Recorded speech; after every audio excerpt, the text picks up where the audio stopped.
અમદાવાદમાં pre monsoon action plan પર કોર્પોરેશનની બેઠક વહીવટી અધિકારી અને સત્તા પક્ષના અધિકારીઓ વચ્ચે બેઠક થઈ છે। મ્યુનિસિપલ કમિશનર, મેયર સહિતના હોદ્દેદારો ઉપસ્થિત રહ્યા છે। બેઠકમાં વરસાદી પાણીના નિકાલ મુદ્દે ચર્ચા થઈ છે। અલગ અલગ જગ્યાએ શરૂ થયેલી ખોદકામનો મુદ્દો પણ ચર્ચાનો વિષય બન્યો છે અને ચોમાસામાં લોકોને હાલાકી ન પડે તે માટેનો આ પ્લાન પર ચર્ચા થઈ। વરસાદમાં કરંટ લાગતા મોત ન થાય તે મુદ્દેના આયોજન પર પણ વાતચીત કરવામાં આવી છે। સત્તા પક્ષના પદાધિકારીઓ પણ ઉપસ્થિત રહ્યા છે। ગત ચોમાસામાં જે પ્રશ્નો ઉપસ્થિત વરસાદી પાણીના અથવા તો ઇલેક્ટ્રિક પોલના જે પ્રશ્નો ઉદ્ભવેલા એમાં આ વખતે પ્રિવેન્ટિવ મેન્ટેનન્સ જે પોલના એ સ્ટ્રીટ લાઇટ ડિપાર્ટમેન્ટ દ્વારા કરવામાં આવેલા છે।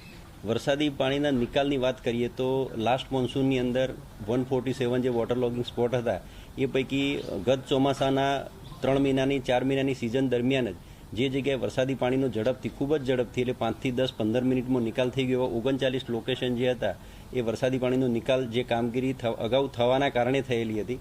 આ વખતે રિમેનિંગ જે 108 લોકેશન હતા એ લોકેશન પૈકી બી 7મો કામગીરી ચાલુ છે અત્યારે હાલ 12મો પ્લાનિંગ સ્ટેજે હતી। એના સિવાયના બધી જગ્યાએ આપણે કામગીરી અલગ અલગ કામગીરી કોઈ જગ્યાએ નાની મોટી કેચપીટ બનાવવાની, કોઈ જગ્યાએ ડિસિલ્ટિંગ કરવાની, કોઈ જગ્યાએ પમ્પિંગ સ્ટેશન બનાવવાની। એક્ઝામ્પલ તરીકે કે મોટા જે કામો થયેલા હોય તો મણિનગર, ન્યૂ મણિનગર વિસ્તારમાં પમ્પિંગ સ્ટેશનની કામગીરી થયેલી છે। બંધન ટ્રાયેંગલ આપણે પમ્પિંગ સ્ટેશન બનાવેલું છે। બોપલગુમા વિસ્તારમાં પમ્પિંગ સ્ટેશન બનાવેલા છે।